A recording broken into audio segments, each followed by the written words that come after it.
بالله من الشيطان الرجيم.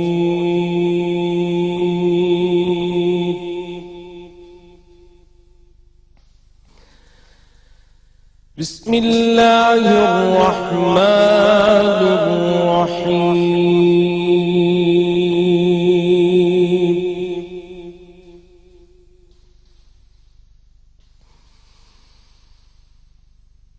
يا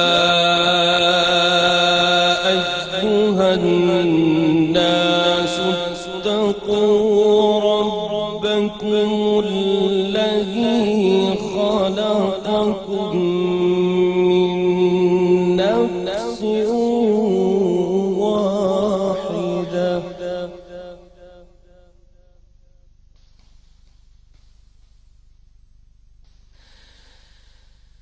من نفس واحدة وخلق منها زوجها وبث منهما رجالا كثيرا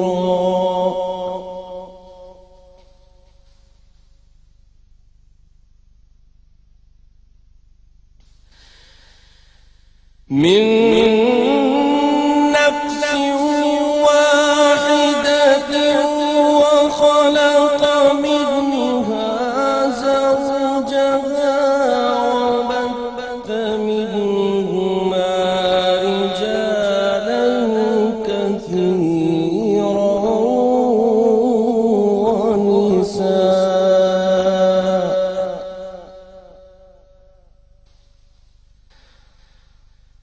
واتقوا الله الذي تساءلون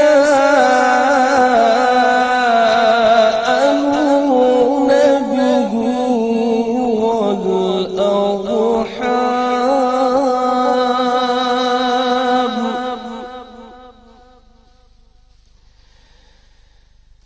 إن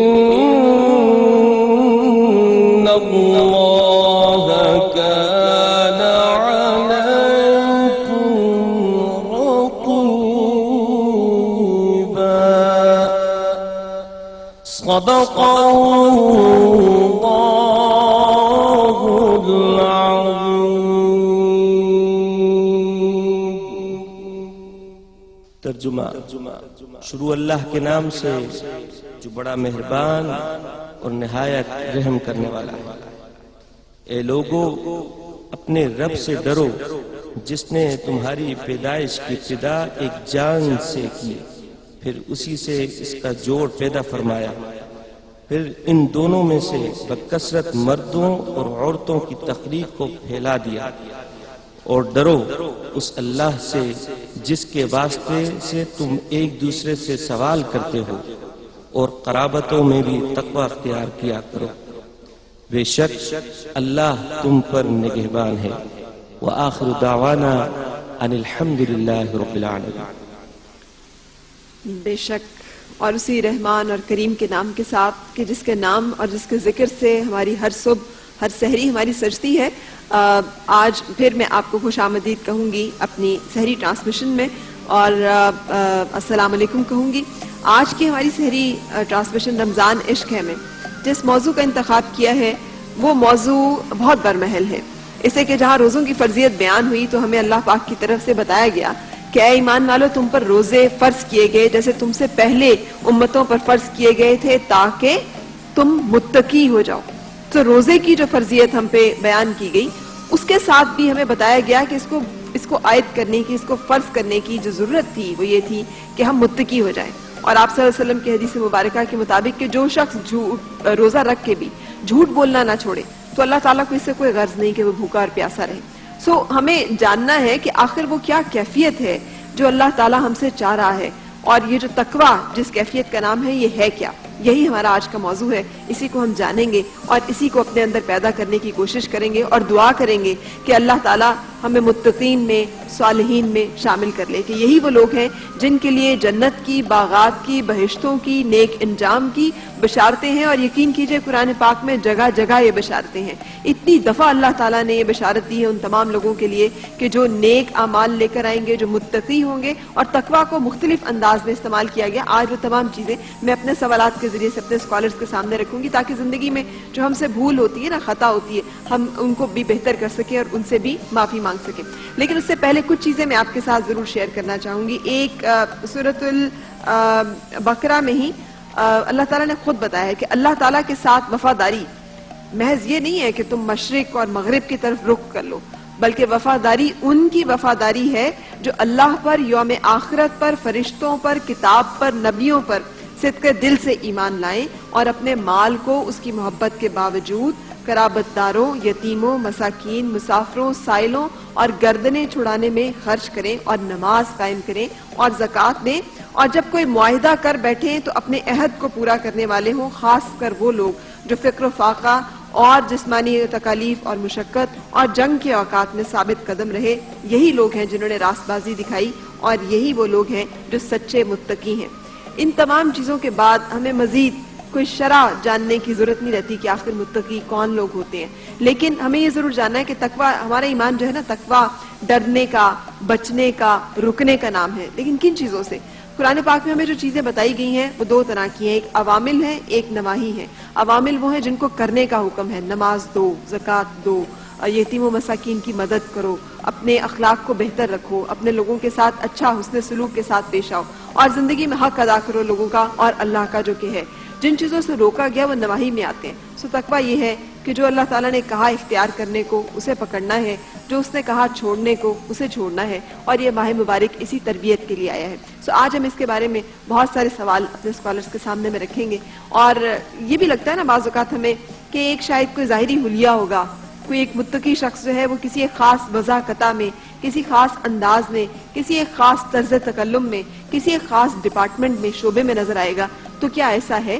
اور کیا اگر ہم نے تقویٰ اختیار کرنا ہے تو کیا ہم نے کسی ایک خاص قسم کی حلیے کو اڈاپٹ کرنا ہے, وہ ہمارے ہر ایک انداز سے ظاہر ہونا چاہیے یا نہیں؟ اس کے علاوہ ہم اور کس طرح سے اپنے اندر تقویٰ پیدا کر سکتے ہیں اور اللہ تعالیٰ ہم سے کیا چاہتا ہے؟ یہ ساری باتیں آج میں نے ڈسکس کرنے کے لیے دعوت دی ہے. جن مہمانوں کے یہاں پہ مدعو کی, ان میں ڈاکٹر جمیل راٹھور صاحب ہیں. السلام علیکم ڈاکٹر صاحب. اب مجھے آپ کا تعارف کرانے کی ضرورت نہیں, پہلے بھی نہیں تھی لیکن لوگ آپ کو بہت اچھی طرح سے جانتے ہیں. میرے اور مہمان جو یہاں پہ ہیں اس میں علامہ آغا نادر رضوی صاحب ہیں. آپ کی بھی تعارف کی ضرورت نہیں لیکن کرائے دیتی ہوں. اور ادارہ تعلیم تبلیغ اسلامی کے انفارمیشن سیکرٹری ہیں, جعفریہ الائنس پاکستان کے مرکزی رہنما ہیں. اور مولانا ناظر الاسلام ہیں, جامعہ اشرف المدارس فارغ التحصیل, امام و خطیب ہیں. شکریہ آپ کی تشریف آوری کا. میرے ساتھ ہمارے الحاج محمد یوسف میمن صاحب ہیں, ماشاءاللہ سے جسے کہنا چاہیے ثنا خانوں میں بھی ایک خاص درجہ اور مقام رکھتے ہیں, اور ماشاءاللہ زندگی کی 4 دہائیوں سے آپ ثنا خوانی جو ہے وہ کر رہے ہیں. سو آج ہم آپ سے کچھ خوبصورت کلام سننے کی امید اور توقع رکھیں گے. ہمیں ساتھ شیف سمینہ ہیں اور میرے ساتھ ہماری ہربلسٹ ڈاکٹر بلقیس ہے. سو ڈاکٹر بلقیس آج ہمیں کس چیز کے بارے میں بتائیں گے؟ میں آج دار چینی کے بارے میں بتاؤں گی. اچھا, دار چینی کے بارے میں بتاؤں گی کہ دار چینی کو کس طرح استعمال کریں, کن امراض میں وہ بہت زیادہ بہتر ہے اور اس کو کس طرح استعمال کرنا چاہیے. بالکل صحیح. سو آپ یہ ٹپس جاننے کے لیے ہمارے ساتھ رہیے گا. اور میرے ساتھ شیف سمینہ کیا بنانے جا رہی ہیں آج سحری میں؟ آج میں سمپل سی ڈش بناؤں گی اور آج ہم کستوری چکن کباب بنائیں گے. یہ سمپل ہے, مستوری چکن کباب. کستوری چکن کباب. میں بھی کہوں یہ مستوری کہاں سے ہوگی؟ مستورات تو فاطمہ کو کہتے ہیں. کستوری یعنی بہت سافٹ سے, بہت نرم سے جو ہے چکن کے کباب. وہ تو کہتے ہیں کستور کوئی ایک چیز ہوتی ہے جو بہت مہنگی ہوتی ہے. جی وہ ہیرن کے اسے, لیکن یہ بہرحال ہم اس کی تفصیل میں نہیں جائیں گے. لیکن یہ جو اس کا ہے کہ نرم اور خوشبودار ہوتی ہے, نرم اور خوشبودار. اور گھر میں ہی کستوری ہو جائیں گی. گھر میں کستوری ہو جائے گی, ہمیں اس کے لیے کوئی بہت پاپڑ نہیں ملنے. نہیں بالکل, اور یہ بہت اچھی انشاءاللہ لگے گی اور مائلڈ فلیورز کے ساتھ نا. صحیح. اور اگر آپ چاہیں تو ظاہر بات ہے افطار پہ بنا سکتے ہیں جیسے آپ کو مناسب لگے. اپنی گفتگو کا آغاز کرنے سے پہلے آپ سب کی اجازت سے میں اگر ایک حمدیہ کلام کی فرمائش کروں الحاج محمد یوسف میمن صاحب سے. حمد باری تعالیٰ یہ ایک نئے کلام کے چند اشعار ہیں. جھیل کوثر ندی سارے سمندر اس کے، جھیل کو سار ندی، سارے سمندر اس کے، فرش سے عرش تلک ہے سبھی منظر اس کے، فرش سے عرش تلک ہے سبھی منظر اس کے۔ تو نے انسان کبھی غور کیا ہے اس پر؟ تو نے انسان کبھی غور کیا ہے اس پر؟ کتنے احسان لیے پھرتا ہے سر پر اس کے، کتنے احسان لیے پھرتا ہے سر پر اس کے۔ حسن ہے، عشق ہے اور قوت گویائی ہے، حسن ہے،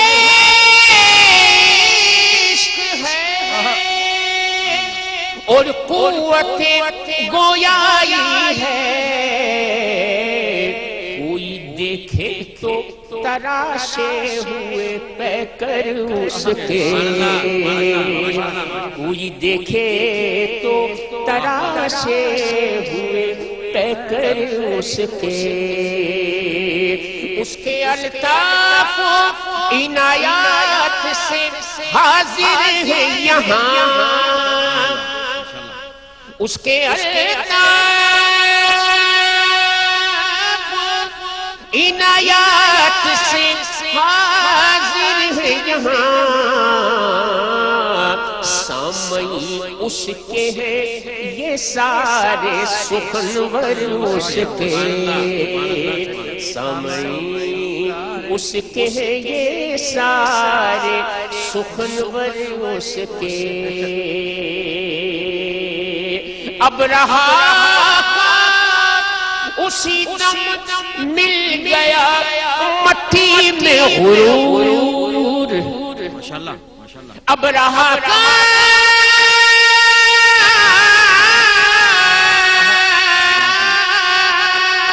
اسی دم مل گیا مٹی میں غرور، جب اتر آئے ابابیلوں کے لشکر اس کے، جب اتر آئے ابابیلوں کے لشکر اس کے، دین اسلام کو ملنی تھی توانائی ملی، دین اسلام